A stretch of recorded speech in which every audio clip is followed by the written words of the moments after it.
навистина да му дадеме шанса на процесот и да ја дадеме шанса на демократијата во Република Македонија. Да ја дадеме шанса на граѓаните на Република Македонија и навистина да не ја навредуваме нивната интелигенција. Да не го навредуваме нивното демократско право да одлучуваат.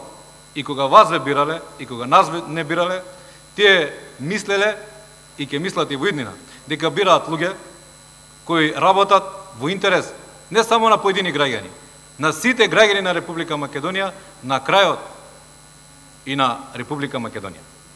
Побаравме пауза, бидејќи бевме сигурни и убедени дека ќе превладае разумот и дека сепак ова законско решение, поднесено по ваква скандалозна постапка, ќе го повлечете. Гледаме дека вие сте соучесници со ова и навистина демонстрирате едно политичко неразумно однесување, демонстрирате едно политичко авторитативно однесување, кое за жал, кога бевте опозиција, ветувавте на граѓаните дека ќе се борите против истото. Ова е навистина, ама искрено и вие тоа го мислите, убеден сум, ве гледам, тажен ден за демократијата во Република Македонија и лош ден за демократијата и интересите на граѓаните на Република Македонија. Тоа што беше до ВМРО ДПМН, овие 4 месеци го исполни. Учествувавме во сите реформски закони.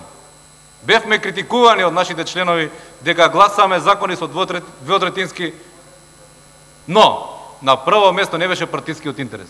На прво место за нас како пратеници од ВМРО ДПМН и коалицијата и за ВМРО ДПМН беа интересите на граѓаните на Република Македонија и Република Македонија. И затоа ги гласавме. И затоа и ова е голем дел од она што вие го нарекувате и дефинирате како препорака или како датум, одредување датум за преговори. Сите знаеме дека тоа е датум заради датум.